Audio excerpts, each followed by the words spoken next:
opposition. Not only is he not worth the cost, he's not worth the crime, and now he's spreading disinformation. Years after he promised he was going to ban these so-called military assault rifles, they're still legal in Canada, and he's paying foreign hunters to get into helicopters and fly around over Vancouver Island to slaughter deer that our hunters would have taken down for free for the meat. When will this Prime Minister stop his policy of targeting lawful Canadians and go after the real criminals that are terrorizing our streets?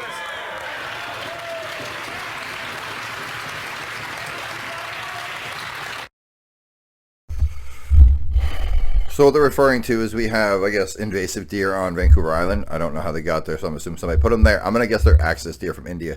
If they're not, I don't know what else kind of invasive deer would be there. But we don't need helicopters with guns like we're trying to hunt pigs in Texas to just down all the deer on the island. There's natives. There's ethical hunters all over the place. Bow hunters like myself. Rifle hunters. Everybody. Get people on the ground from here.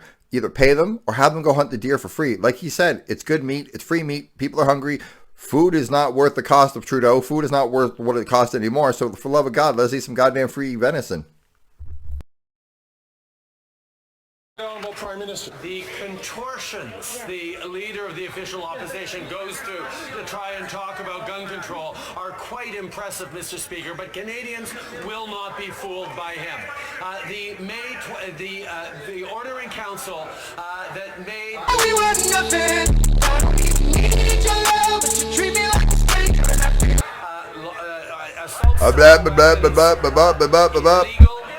to use, to purchase, or to share or sell is still in place. The Conservative Party of Canada has as its official position that it wants to restore the legality of assault-style weapons in this country.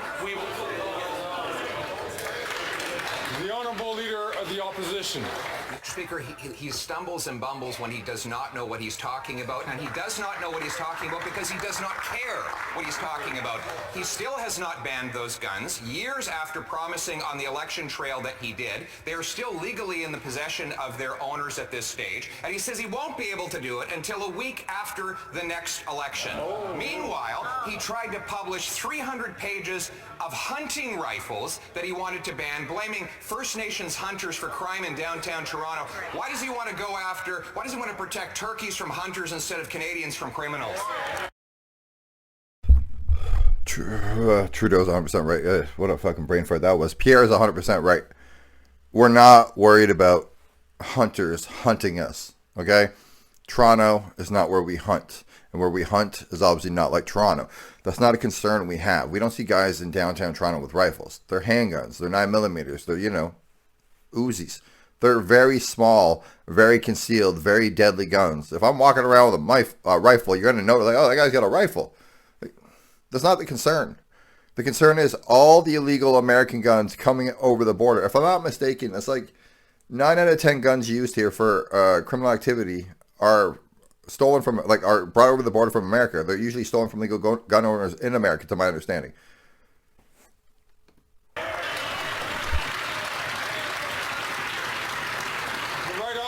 Mr. Speaker, as of a number of years ago, it is illegal to buy, sell, or use or bequeath military-style or assault-style weapons in this country. We did that. We banned over 1,600 models of assault-style weapons. The Conservative Party wants to make those assault-style weapons legal again. What's the problem? We don't shoot each other. We get shot with American guns. I didn't stutter when I said it the first time either. Misinformation, bringing in hunters who are not targeted by these measures to try and justify their anchoring on the NRA. This dude's going to do anything between now and election time to try to tie Pierre to Trump or any American entity whatsoever. This is straight up fake news. Try whatever you want, stupid. We're not going to fall for it. Opposition. More stumbling and bumbling, Mr. Speaker. The guns he talked about are not banned. And he says they will not be banned until 1 week after the next election because he cannot figure out how to ban them years after he announced it. Meanwhile, He's spending billions of dollars going after licensed, law-abiding, trained and tested people who've proven that they are statistically the least likely to commit crime. And what has been the consequence? In 8 years, we've had a 100% increase in criminal shootings. Why does he always go after the good guys instead of putting the bad guys in jail? The Right Honourable Prime Minister. Mr. Speaker, in May of 2020, we rendered it illegal to buy or sell or use or bequeath 1,600 different models of assault-style weapons in this country. That is. I didn't rewind to people. He's saying the same thing just said a second ago. In the coming year, we will be bringing in an amnesty legacy program. We are extending the amnesty to be able to bring in a buyback for the owners of these weapons. But we are moving forward under control when he wants to bring assault-style weapons back to Canadians.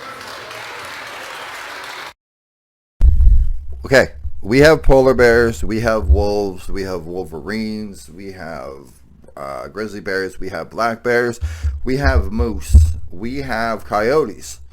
Foxes don't really need, you know what I'm saying? We have a lot of things here that are deadly. We have a lot of native hunters that hunt whale, that hunt seal. I know there's a lot of clubbing when it comes to seals. I've never hunted one. I don't think I'm allowed here to do it anyways, nor would I want to.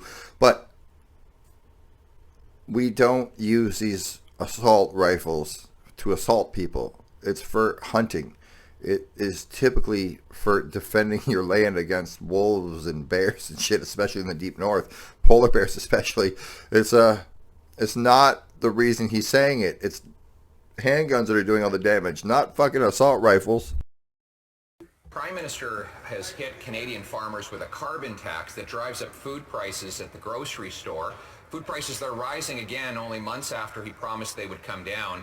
I asked him late last year if he would talk to the Medeiros farm about their rising carbon tax bill. They just got their bill for December, and it is $21,000 in carbon taxes alone. I ask now, as I asked back then, how exactly will the Medeiros family pay this bill when it quadruples to over $80,000 a year? The Right Honourable Prime Minister. It's interesting that the Conservative leader is asking the government to help out the Medeiros family farm now, because back in 2014, when the Medeiros fan came to him in government, asked him for some support as they were trying to make investments, trying to continue to move forward, he told them that they needed to stand on their own 2 feet. That's what he told that farm. Mr. Speaker, we are there to support farmers right across the country with $1.5 billion over the past few years in investments, in supports. We're going to continue to be there for farmers. Trudeau can only find ways to attack conservatives, it seems, from like 6, 7, 8, 9, 10, 11 years ago. Obviously, he's been in power for 8 years. But, buddy, you can't just keep reaching into history to find an example of where somebody did something that you can compare it to the terrible job you're doing now. If you want to, that's fine, and that's what you're doing, but you look dumb. You already look dumb. It's not helping you look any less dumb or any more intelligent. I don't care what happened then. Then things were good. What's happening now? Sometimes you need to stand on your own 2 feet, but sometimes there's such pressure on you, on your shoulders, that you can't stand on your own. You need to be propped up. Right now, it seems that the difference between then and now is then they had to figure it out, and now they're being smashed by the government. If they already paid, what, 27 grand a month, and you're going to quadruple it, that's 100 grand in carbon tax a month. So the difference between standing on your own 2 feet and being smashed down by big government. The Honourable Leader of the Opposition. Actually, when the Medeiros family asked for me for help, I went to Enbridge and helped them get lower cost natural gas to power their operation, Mr. Speaker. That's the real story. So instead of reading the disinformation from the kids in short pants over in PMO, why doesn't he deal with the thing that's really hurting that family right now? A $21,000 monthly carbon tax bill that is passed on to the trucker who ships the food and the grocer who sells the food. So once again, how much will Canadians have to pay in higher food prices when he quadruples the carbon tax? None of The Right Honourable Prime Minister. Speaker, back in 2014, he told that farm family to stand on their own 2 feet. We, Mr. Speaker, know what is making farmers vulnerable across this country. Do you know what it is, Mr. Speaker? It's climate change.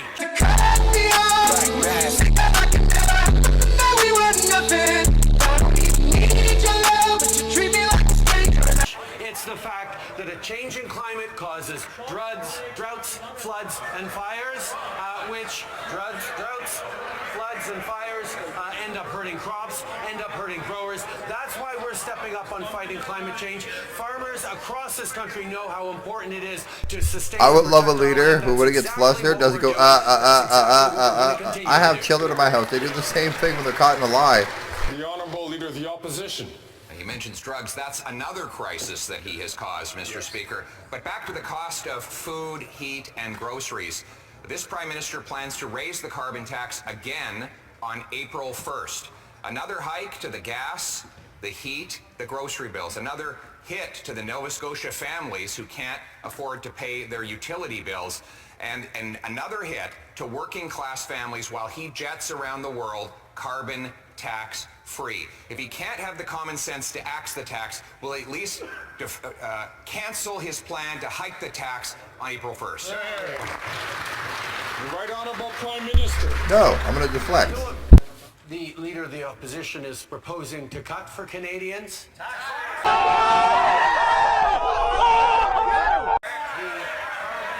rebate, Mr. Speaker. The checks that Canadians get in price on pollution is in place. All right, I got 2 children. I got me. I got my old lady in the house, and we got a dog. She drives like a SUV, a Hyundai Santa Cruz or whatever. I don't know what it is. It's a big thing. It's a Hyundai something. It'll come to me in a minute. Maybe it won't. I don't know. Takes a decent amount of gas. So between that, home heating, I have natural gas in the house, plus I have electric for certain things. Obviously, you would. We got she got $230 back. That's not more than we're paying. And that's not more than we're going to pay. You can pretend that that is better, but like 60 cents on every liter of gas is carbon tax. It's right there. Like, it's her family's from an hour away. So if she goes to visit, an hour in that direction, an hour back. That adds up over the period of a year, over the period of 3 months. Again, grocery store trips, heating, all the basic shit we got to get. All the cost that we get of the food getting to the grocery store, from the farm to the grocery store costs money, and then getting it from the grocery store to the house costs more money in carbon tax.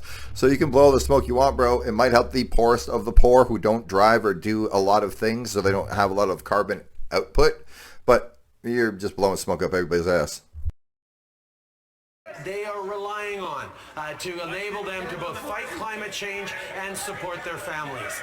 We are going to continue to be there to fight climate change and put more money in the pockets of 8 out of 10 Canadian families. When he talks about cutting climate action, he's also talking about cutting those checks that arrive in families' bank accounts 4 times a year. The Honourable Leader of the Opposition. The Parliamentary Budget Officer, the average 60% of Canadians are paying more in his carbon tax than they get back in rebates. And now we learn that 40% of Nova Scotia households are struggling to pay their electricity bills. The carbon tax, of course, applies on the share of electricity that is generated through traditional hydrocarbons and other fossil fuels, Mr. Speaker. The Prime Minister is going to hit Canadians with yet another tax hike on April the 1st. Will he, if he can't summon the common sense to axe the tax, will he at least cap the tax so Canadians can afford to eat? The Right Honourable Prime Minister. Mr. Speaker, we are fighting climate change.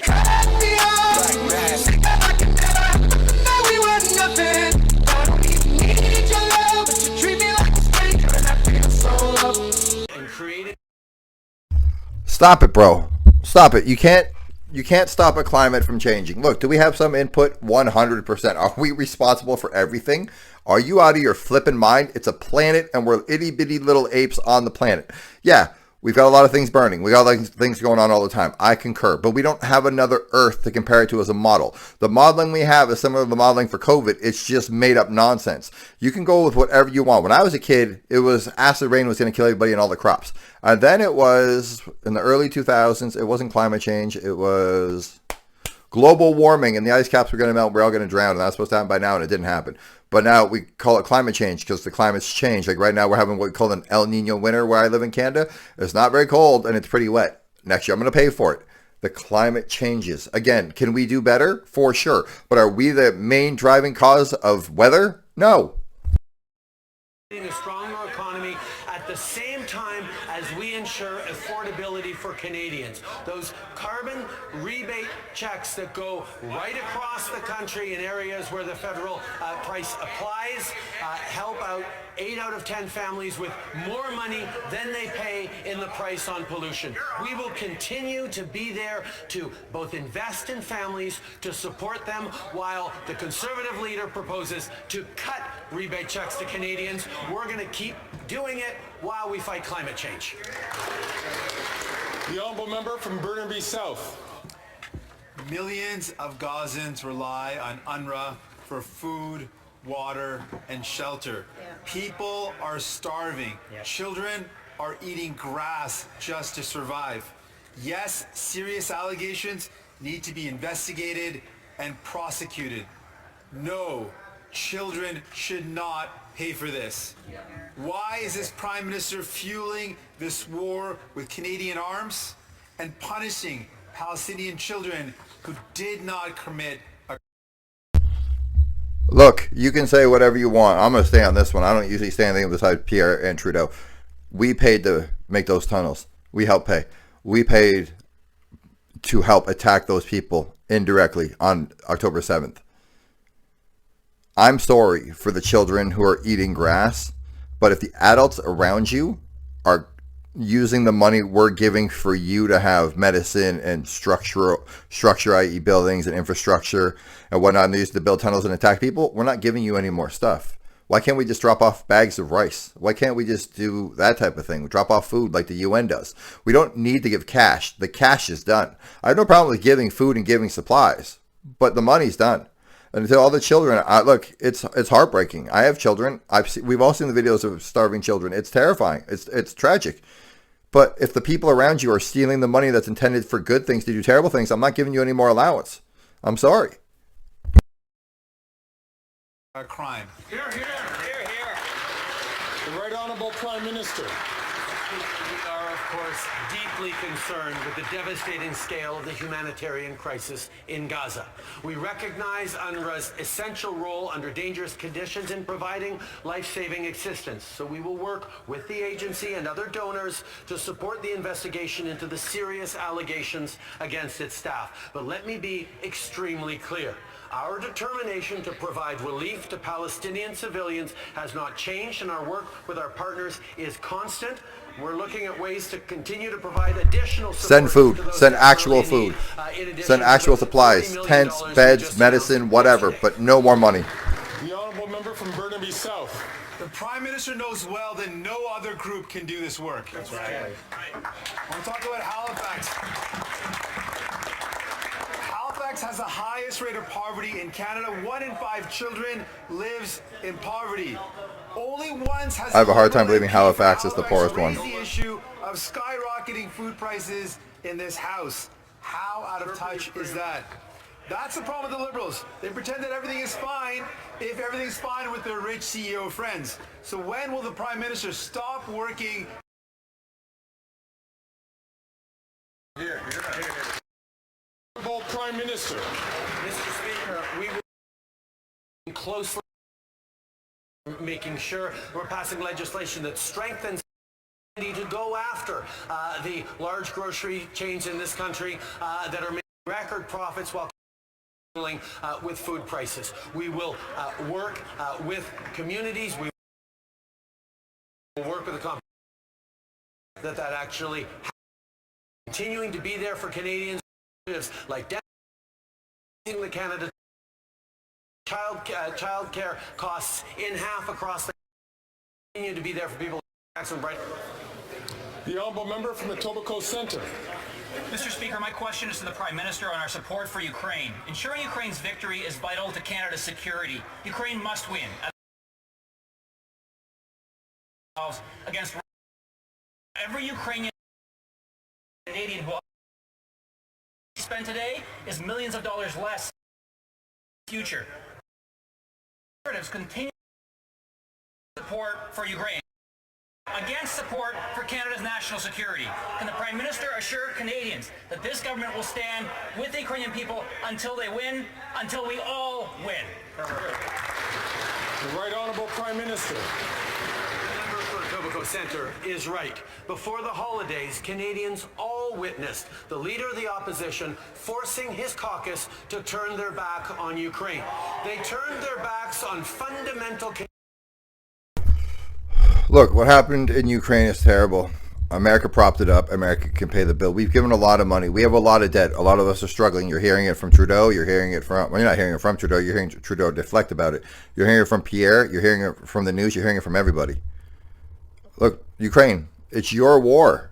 You got to win it on your own. America gave you a lot of money. We gave you a lot of money. European nations are giving you a lot of money. You're the second largest nation next to Russia in that part of the world, in Europe. It's on you. How much more are we supposed to give? It's not going to affect us. They're not going to come over here. He's not going to attack England. We all know the reason. Hey, look, when they broke up the USSR in 1990 or 1991, they had an agreement. Do not move NATO any closer to Russia. Now it's the equivalent of Russia putting missiles in Cuba pointed at America. That's how close they are. You want it to go away? Back away. That's what it is. He warned you. It's literally, he said it multiple times. How long are we supposed to prop up a proxy war that's not our problem? I don't see him attacking anybody else. I don't see any other threats coming in. It's Ukraine and Russia. Why do we have to keep giving our money for a war that's not our war? Again, I don't agree with the invasion, but you were warned, and America didn't do what they're going to do. They gave you some way to defend yourself, and then they backed out and left you on your own, like always. Canadian principles and bowed down to the pro-Russian narrative. I know the leader won't change his mind, but Ukrainian Canadians across the prairies are hoping that at least some brave Conservative MPs will do the right thing and vote their conscience and their principles. Let everyone in this House who stands with Ukraine stand up and be counted. You can tell he's a drama teacher as he's getting near the end of the phrase, at the end of let me start again. And action. As he gets near the end of the scene, at the end of the dialogue, he just gets louder and louder and louder and louder and louder to prove his point. Idiot. Honest to God.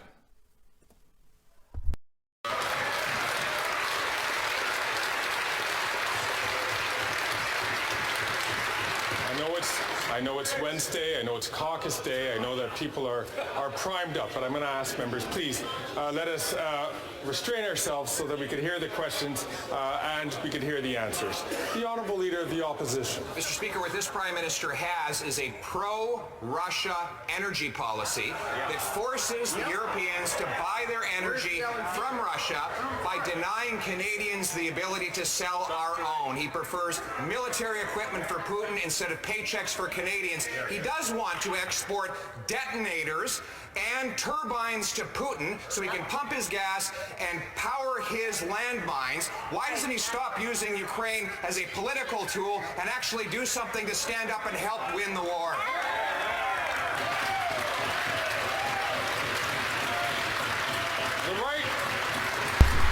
Game, set, match.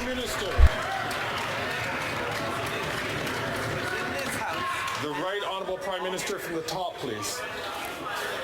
Volodymyr Zelensky came to this House and asked all of us to support Ukraine in its fight for freedom and its economic independence. Volodymyr Zelensky asked us to support a renegotiation and a renewal of the Canada-Ukraine free trade deal.